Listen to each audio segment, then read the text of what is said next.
Hello friends, मैं Sujit sir एक बार पुनः आप सबका welcome. Social science class 9 NCERT की बुक सिविक्स के चैप्टर वर्किंग ऑफ इंस्टीट्यूशन पर हम लोग डिस्कस कर रहे हैं।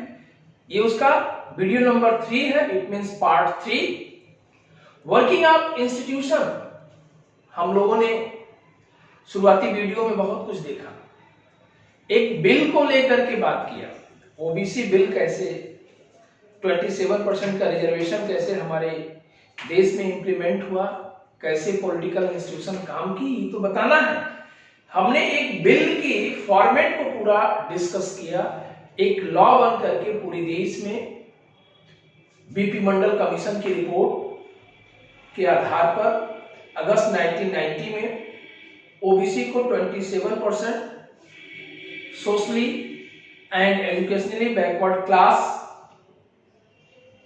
के बेस पर रिजर्वेशन मिला। समाज में पिछड़े लोग, एजुकेशनली जो पिछड़े हैं, बाद में उसमें हम लोगों ने देखा कि इंदिरा साहनी ने केस किया तो सुप्रीम कोर्ट की गाइडलाइन से उसमें इंप्लीमेंट हुआ। इकोनॉमिकल बैकवर्ड के बेस पर रिजर्वेशन दिया जाए, मतलब सभी कुछ क्राइटेरिया है। आज 27% का रिजर्वेशन मिला।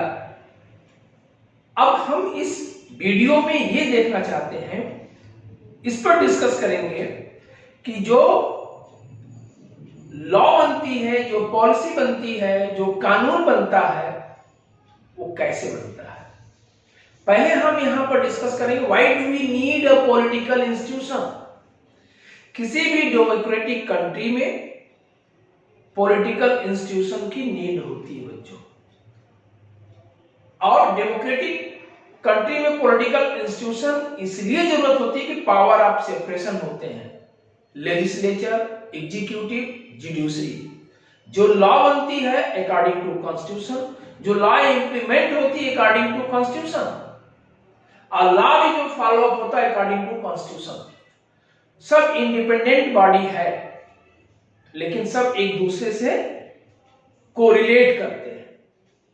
तो प्रश्न ये उठता है कि why do we need a political institution. इस तरह से क्वेश्चन भी आपके आते हैं 3 नंबर के या 5 नंबर की। जो भी कंटेंट हम डिस्कस करेंगे वो आपके आंसर भी है। एक पॉलिटिकल इंस्टीट्यूशन की नीड एक कंट्री में सिक्योरिटी के लिए होगी। सिक्योरिटी मींस सिटीजन्स की भी सिक्योरिटी, पूरे कंट्री की भी सिक्योरिटी, और कंट्री को डेवलप करने के लिए बात आती है एजुकेशन की फैसिलिटी, हेल्थ की फैसिलिटी। ये सभी हमारी पॉलिटिकल इंस्टीट्यूशन ही प्रोवाइड करती है। अब इतना बड़ा जो डिसीजन होती है या डिसीजन लिया जाता है, सरकार उसके लिए इनकम करती है, टैक्स से जनरेट करती है इनकम। तो फिर टैक्स जनरेट करने के लिए पॉलिटिकल इंस्टीट्यूशन होगी या एडमिनिस्ट्रेटिव इंस्टीट्यूशन होगी।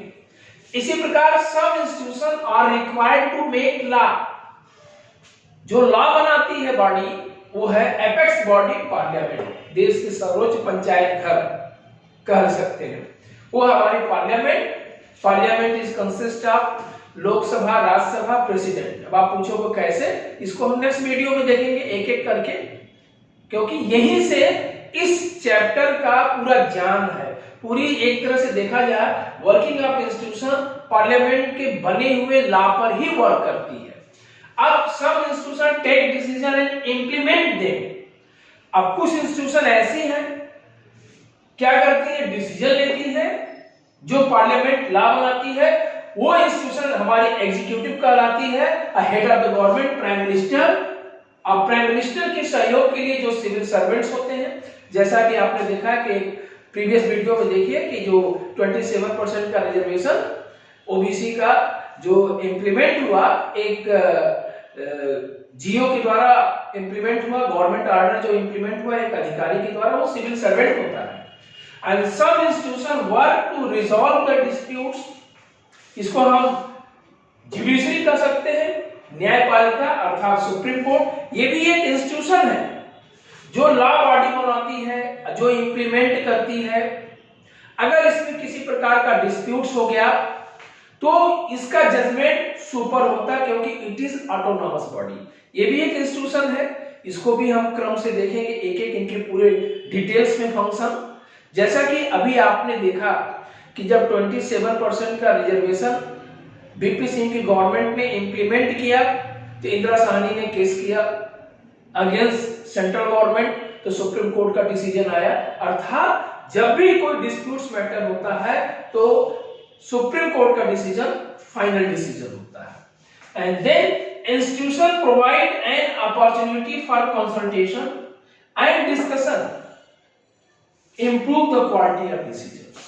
बहुत सारे ऐसे इंस्टीट्यूशन हैं जो एक अपॉर्चुनिटी देते हैं, जब कोई लॉ बनती है या देश में किसी भी प्रकार की कोई जरूरत पड़ जाए, कोई नीड, किसी समस्या के समाधान को लेकर के, तो वह कंसल्ट करती है। लगातार सरकार भी प्रयास करती है एक संस्थाओं के द्वारा पहले कंसल्ट किया जाए, डिस्कस किया जाए, किसी नतीजे पे पहुंच जाया जाए, तब जाकर के वो फाइनली इंप्लीमेंट हो। जैसे अभी आप देखो कि किसान आंदोलन पूरे देश में चल रहा है, 3 लॉ महत्वपूर्ण है जो सरकार इंप्लीमेंट करना चाहती है पूरे देश में। उसमें एक बड़ा लॉ है एमएसपी, मिनिमम सपोर्ट प्राइस। अब लगातार किसान उसका विरोध कर रहे हैं, तो किसान के जो संगठन है, उसके जो मुखिया हैं अलग अलग पूरे देश के, उनसे बैठ करके डिस्कस कर रही है। लगातार दौरे पे दौरे बात चल रही है, किसी नतीजे पे पहुंचने के बाद तब वो पूरे देश में इंप्लीमेंट होता है। कहने का मतलब है कि एक पॉलिटिकल इंस्टीट्यूशन कितने रूप में हो सकता है, देश में काम करता है।